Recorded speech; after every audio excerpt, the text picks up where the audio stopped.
Hello, so this is day 6 and I'm not sure what message is going to come as yet, but I just wanted to share with you based on day 5's message where we walked up the mountain with the mountain goat, and I said at the end, Source likes to confirm things for us to help us build that inner trust. We get a lot of signs, a lot of synchronicities. And it just helps us build our inner trust and knowing. And I would say don't be surprised if, within the next few days or weeks or whatever, you start seeing mountain goats everywhere. And literally when I got home, a few hours later, I went onto my Facebook, and as soon as I clicked on, the first thing that was staring me in the face was all these pictures of these Scottish Highland mountain goats. So I've actually taken a little screenshot so that I can, you will see it on the end of week 5, you'll have seen it on the end of day 5, but it just really made me smile to be like, wow, within a few hours. And the pictures had actually been taken 23 hours before I'd actually seen them, so that was actually aligned really with the time that the mountain goats started coming into my consciousness also. So amazing, beautiful magic of the universe, right, that brings us these signs and synchronicities to help us build our inner trust in who we are and our connection to the universe and each other. So that's all I'm going to say for now, and I'm going to continue to climb. It feels really peaceful today. I feel like it's going to be a peaceful journey after yesterday's extremely intense journey. In fact, I actually had all these red marks all over my legs from the hail where I was being whipped. Feels like it's going to be more peaceful today, so let's see, and let's see what comes in.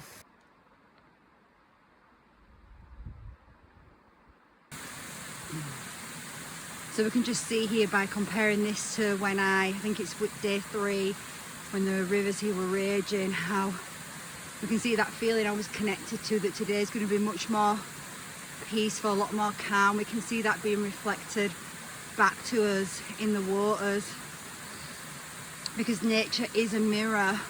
That's why it's so healing, awakening and transformational for us to spend time in nature, and for that to be a part of just who we are, like breathing and eating. It's just something that we do for ourselves because it's part of our expansion. And so being in nature, so much activates, so much is mirrored back to us. There's so many gifts and blessings. So I just wanted to show you this just so you could see how much calmer it is, and I'll actually put in what it was like on day 3 for a comparison.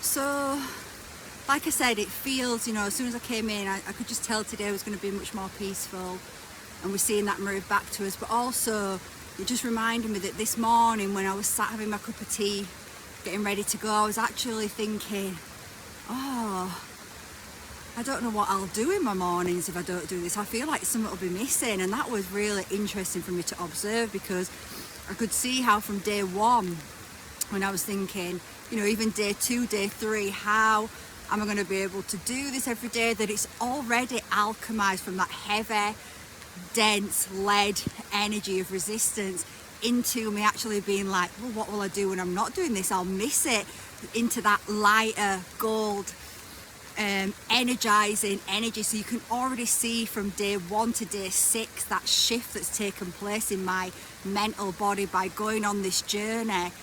And day 6, I was contemplating as I was driving on as well, feeling that peace come in, and I was thinking, okay, the 6, the vibration of the 6, well, it's 2 3s, right? We've gone through that 3 cycle where all that heavy resistance came up on day 3, the strongest, and we saw it in nature being reflected back to me.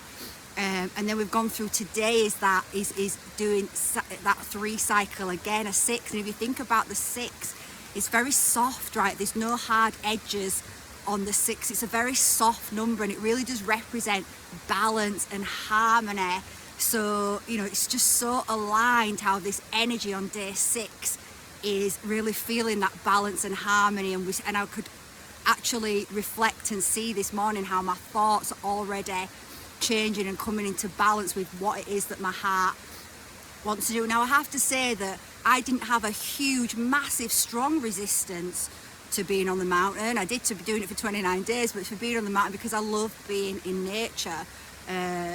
So it might be that for you, you can still feel some strong resistance, but you should be able to, by day 6, if you've kept your commitment, see a shift, a small shift, some kind of a change between your thoughts. Day 1, day 2, day 3. Usually day 3, because day 1 we can be motivated, day 2 we can be day 3 it can be when that real resistance starts to come up in the mind to stop us. So if you look from day 3 to day 6, you should see a shift there. So I do feel like day 6, you know, obviously we'll see what messages come through, but it feels like much more of an integration day, of a day to just really allow everything that we've been through to really integrate into the body, and just to connect into that harmony and balance, and continuing to take the journey every day. So yes, I just wanted to bring that through, and let's see what else comes through.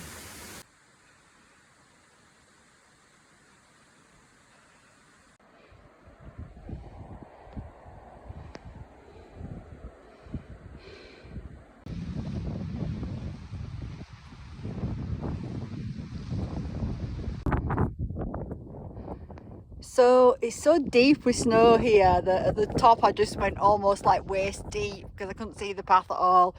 So I decided to slide down on my boat, which was so much fun. And just before sliding down, I was just thinking about, I met a guy as I was coming up, he was coming down, and he said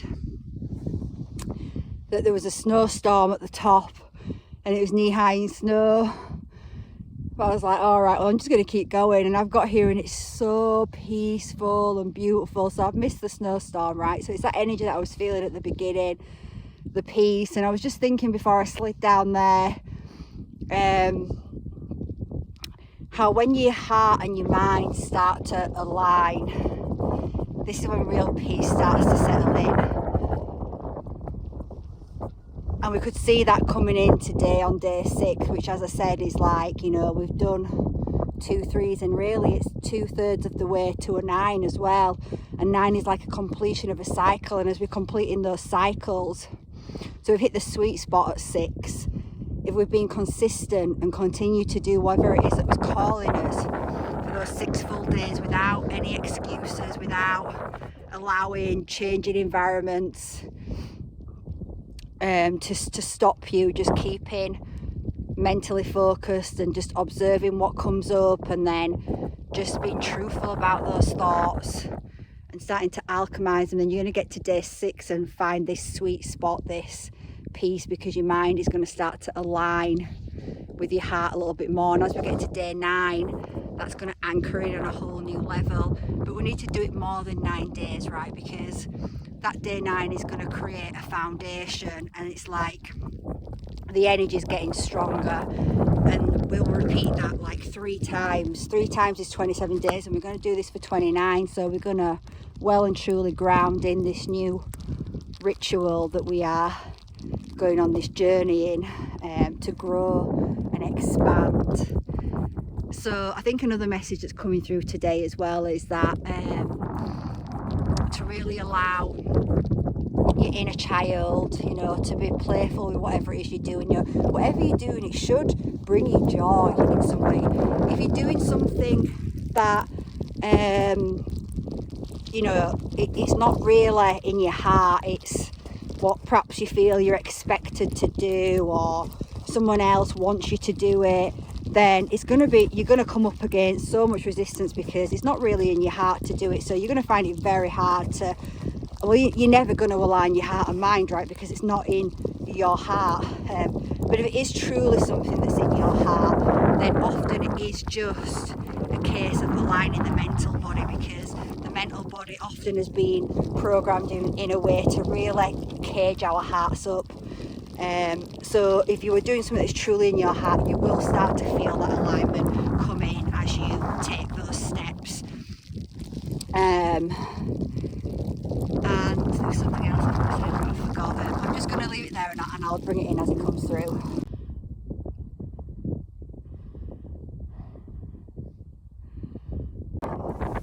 Okay, yeah, I've remembered. So it was if you're not even sure, because you might be called to this series but not be clear on what it is that your heart is calling you to, because you know there is a lot of distortion. We have been programmed away from ourselves a lot, so it is a journey of reconnecting to your true soul self and reconnecting to what it is that is truly in your heart.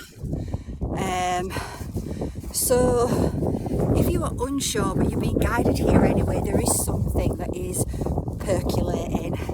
There's something, even if you don't have clarity on it. So my advice here is, or what's coming through, is that just speak to your soul, speak to your guides, tell them that you want to align with what's in your heart, that you want to grow and expand and find out more about who you are, who your true soul is, and just ask them to bring to you some challenge, something that you can do.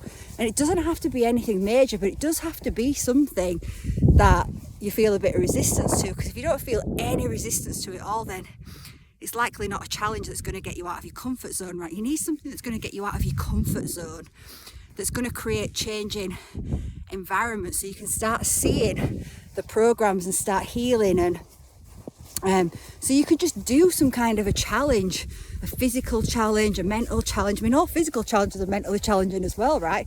A physical challenge, a mental challenge, just something that's going to get you out of your comfort zone.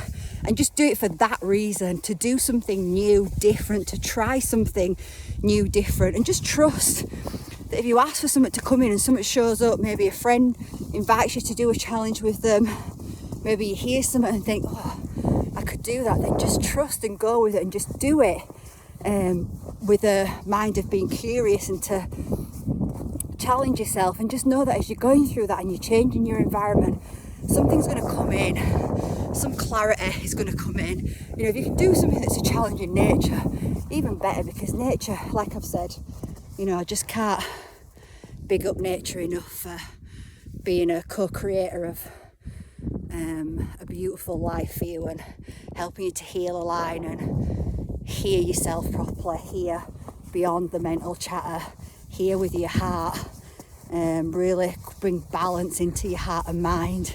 Then do something with nature and just see what unfolds.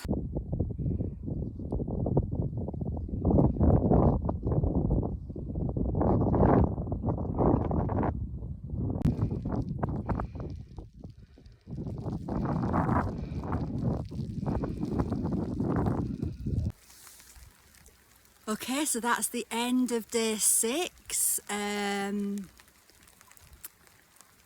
was definitely very peaceful and contemplative as well. And obviously I've shared the messages that came through. The only thing that really came through was I did say at one point that, you know, my resistance wasn't that strong, but actually that's not the truth. When I was thinking about it on the way down, it was strong to do it for 29 days. Yes, I love being out in nature, so my heart's aligned with it, but my mind wasn't for doing it 29 days. So it just shows how quickly we can transmute those energies in the mind. But it is important that we stay focused at this point, because even though we're stepping through a bit of a gateway and we're getting towards day 9 and a completion of one cycle, the energy is still quite delicate at this point. And if I had a couple of days off, I'd easily just potentially break that momentum, that energy that I've started to build. You know, when we've got, you know, why it's so easy for us to stay stuck in habits that don't serve us, rituals that don't serve us, is because we've done it so much. It's on autopilot. It's now just happening almost for us, the subconscious mind. It's created a program that runs without you having to put really any energy into it. You know, it's like getting up and getting dressed. It's not really hard work to do that, really, because it's a program that you've done so many times. It's just something you do. You do so many things in life without even thinking about how you do it. Because even driving, right, if you're a driver and you've driven for so long, you can easily drive and not have a memory of part of the drive and be like, shit, where did I go? Because the subconscious knows how to drive, and it does things on autopilot for you to conserve energy. So when you're doing something new, you've got to be more focused, you've got to be more determined, you've got to have more intention and attention on what you're doing. So it needs more energy at first to start really creating that momentum, and every day it builds, and you know, it starts to speed up. So day 9 you're starting to create a program, but it's still delicate. And then when we've done that on another cycle and another cycle, we're really starting to anchor that in. But really, even after that, we need to continue on whatever it is we're doing, taking steps that we're doing, to continue to really anchor in what we're doing. But you'll be guided when you come to the end of day 29. You'll have created such a strong foundation and springboard, and be experiencing so much magic and beauty that will create that energy. But you'll have started to create a new program, right, that's going to start to carry you forward. So it takes less energy, less effort, and honest. And like I said, you're aligning, right, your mind with your heart, and once they come into alignment, then you know, that is the gold. So yeah, so I think that was the messages for today, and I'm really excited to see what comes through tomorrow on day 7.